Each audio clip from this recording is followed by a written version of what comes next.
और ये सीधी तस्वीरें आप देख सकते हैं जो यूरोपीय यूनियन का जो डेलीगेशन है जो जम्मू कश्मीर पहुंचा है उसकी ये सीधी तस्वीरें आप देख सकते हैं अपनी टीवी स्क्रीन के जरिए, जहां पर यूरोपियन यूनियन का डेलीगेशन यहां पर मौजूद है। जम्मू कश्मीर में इस शिकारे का लुत्फ लेते हुए ये लोग नजर आ रहे हैं।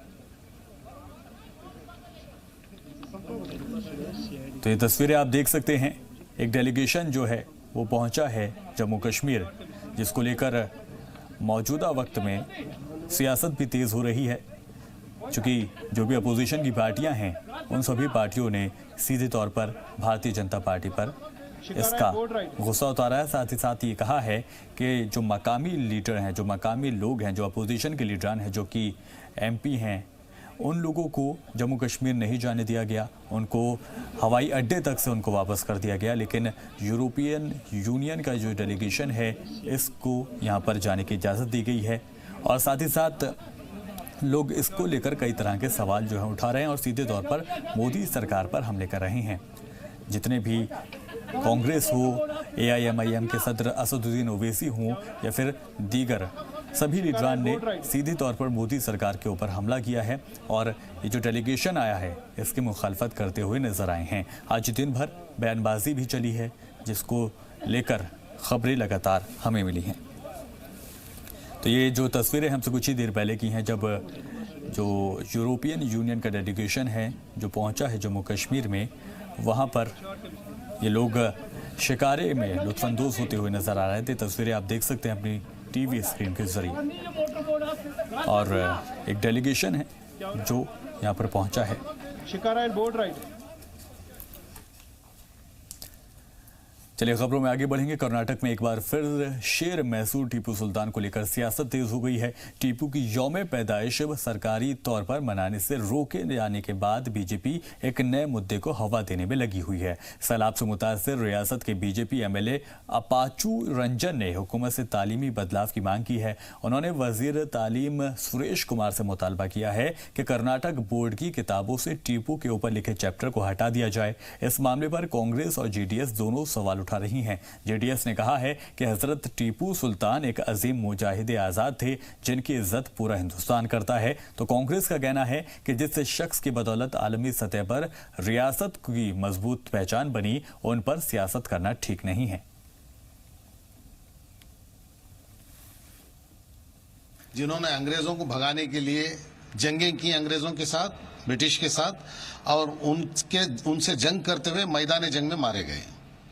अभी उनको सारा कर्नाटक उनको सलाम करता है, इज्जत करता है, बहुत इज्जत करता है। लेकिन तकरीबन 50 साल से RSS ने उनके बारे में हिस्ट्री, अपनी खुद की हिस्ट्री बनाकर लिखी है।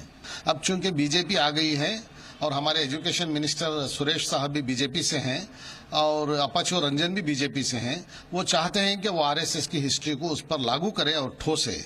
मेरे ख्याल में कर्नाटक के लोग उसका सही जवाब देंगे और कर्नाटक में हिंदू मुसलमान सबके सब सारे के सारे हजरत टीपू सुल्तान शहीद को बहुत मर्यादा से, इज्जत से देखते हैं और कर्नाटक का बहुत बड़ा पुत्र समझते हैं और उन्हें रॉकेट का जनक मानते हैं। सारे वर्ल्ड में रॉकेट का जनक मानकर कर्नाटक को टीपू सुल्तान की तरफ से बहुत बड़ी इज्जत मिलती है, उसको सब लोग मानते हैं।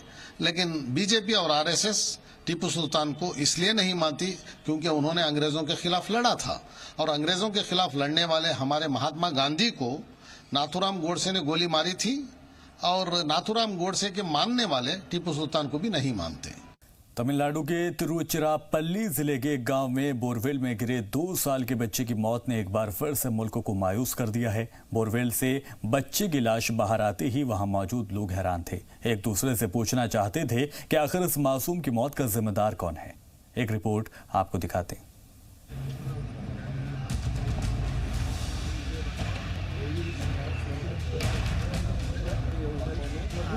इंतजामिया की कोशिशों और करोड़ों लोगों की दुआएं काम नहीं आई और 2 साल का सुजीत जिंदगी की जंग हार गया। सुजीत विल्सन 72 घंटों से भी ज्यादा वक्त से तमिलनाडु के एक गांव में 88 फीट की गहरे बोरवेल में फंसा हुआ था। पथरीली मिट्टी और बारिश के चलते बचाव मुहिम बार बार मुतासर हो रही। बच्चे की सलामती के लिए आम लोग फिक्रमंद होने लगे थे। बदकिस्मती से 72 घंटे की सारी कोशिशें नाकाम रहीं और लोगों की जबान का साथ अल्फाज छोड़ने लगे। सुजीत की मौत की खबर मिलते ही अहले खाना में मातम का माहौल था। पहले अस्पताल और फिर घर में लोगों का मजमा जमा हो गया। हर कोई बच्चे को खराज अकीदत पेश करना चाहता था। मुतासिर के अहले खाना बदहवास थे। सबसे ज्यादा अफसोस उन्हें बच्चे के आखिरी दीदार को लेकर था।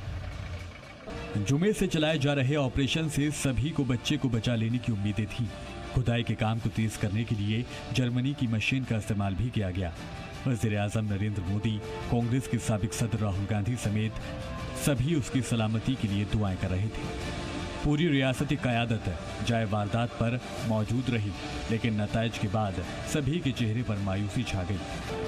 पीर की रात तकरीबन 10:30 बजे वहां से बदबू आने से लोग परेशान हो गए थे। डॉक्टर्स, एनडीआरएफ और एसडीआरएफ की टीमों ने हालात का जायजा लेना शुरू किया। इस दौरान सभी के चेहरे पर मायूसी थी। बिना कुछ कहे ये जानना चाहते थे कि आखिर कमी कहाँ रह गई। सुजीत जुमे की शाम नादू कट्टू पट्टी में अपने घर के पास खेलते वक्त बोरवेल में गिरकर 30 फीट गहराई में जाकर फंस गया था। बचने की कोशिश में वो लगातार और गहराई में जा रहा था। तमिलनाडु में बच्चे की बोरवेल में गिरने का मामला सुप्रीम कोर्ट भी जा पहुंचा है।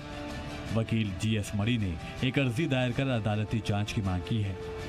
फिलहाल लोगों के चेहरे से गम और गुस्से के मिले जुले जज्बात दिखाई दे रहे हैं। आखिर इस मासूम की मौत का असल जिम्मेदार कौन है? ब्यूरो रिपोर्ट, जी मीडिया। सुजीत की मौत के बाद मुतासिर अहले खाना से सियासी मुलाकात का दौर भी जारी है। हुक्मरान जमात AIADMK के लीडरान के अलावा डीएमके के सदर MK स्टालिन भी मुतासिर के घर पहुंचे तो रियासती कांग्रेस के कई लीडरान मुतासिर को बेकूट ढांढस बंधाते नजर आए। सभी जहां इस हादसे का पर अफसोस का इजहार कर रहे थे तो वहीं मुस्तकबिल में ऐसी हुकूमत को नए तौर पर सोचने की हिदायत भी दे रहे थे। चेन्नई में federation of government doctor association की लगातार 5 दिनों से भूख हड़ताल जारी है। अपने मुतालबात को लेकर डॉक्टरों ने हुकूमत पर वादा खिलाफी का इल्जाम लगाया है। मरकजी हुकूमत की जानिब से एडमिशन में बदलाव को लेकर डॉक्टर्स जुलाई से ही मुजाहरा कर रहे हैं, लेकिन हुकूमत अपने फैसले को सही बता रही है। इस बीच तमिलनाडु हुकूमत ने रियासती डॉक्टरों को राहत देने का वादा किया था, लेकिन वादे की तय मियाद खत्म होने के बाद मुतालबात नहीं पूरे होता देख धरना देने पर डॉक्टर्स मजबूर हो गए। हैदराबाद में एक इस्लामिक किताब का रस्म इजरा अमल में आया। हिंदुस्तान के अलावा दीगर ममालिक के इस्लामी स्कॉलर उलेमा की मौजूदगी में मौला अली की जिंदगी पर रोशनी डाली गई। हजरत अली की जिंदगी पर मबनी इस किताब में इस्लाम की हकीकत बयान करने की कोशिश की गई है। इस मौके पर मौजूद लोगों ने आम लोगों से इस किताब का मुताला करने की अपील की। ये रस्म इजराई है किताब नहजुल बलागा। ये नहजुल बलागा मौलाए कायनात अल्लाह मुश्किलात अली इब्ने अबी तालिब के इरशादात है, उनके खुतबात है जो इकट्ठा करके किताब के नमूने में शक्ल में शाये किया गया है।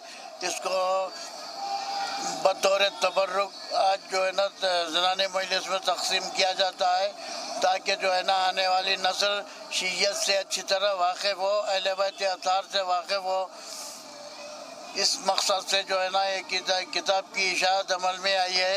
ईरानी काउंसलेट के हाथों जनाब ज़फ़रयाब हैदर, जनाब शान हैदर मौलाना दोनों क़िबलाओं ने तारुफ़ कराया और जो है ना काउंसलेट के हाथ से जो है ना इस नहजुल बलागा का जो है ना इशाअत अमल में प्रोग्राम किताब नहजुल बलागा का उर्दू तर्जमा जिसको अशफाक साहब और अशरफ साहब ने, अशफाक अली ख़ां आबिदी साहब और नवाब मीर अशरफ अली ख़ां आबिदी साहब ने बड़ी काविशों से अपना सरमाया सर्फ करके ये इसे छपाया और इसको एक मजलिस आज़ा में बउनवान तबर्रुक तक़सीम किया जाएगा।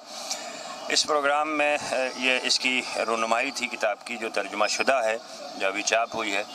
और इस प्रोग्राम में जो हाज़रीन थे उसमें मेहमान ख़ुसूसी थे आली जनाब हक़ बिन क़ुम्मी साहब, सर कौंसल जमहूरी इस्लामी ईरान। अल्हम्दुलिल्लाह सबके लिए बाइज़ फ़ख्र है और ये किताब मैं गुजारिश करूँगा कि जिसको भी ये किताब मिले वो इंशाल्लाह पढ़े। अगर ये किताब कम पढ़ें तो बाज़ार में भी इंशाल्लाह अल्हम्दुलिल्लाह हदिया के ज़रिए दूसरे किताब इस किताब का जिक्र नहीं कहूँ वो भी लीजिए। नहजुल बलागा बच्चों को ज़रूर पढ़ाइए क्योंकि मौला के पूरे खुतबात है। मौला के खुतबात सुनने के बाद इंशाल्लाह आपकी मेरी माँ बहनों से भी गुजारिश है कि वो किताब पढ़े और अपने बच्चों को वो तकरीर करके सुनाएं और फरमान चढ़ाएं।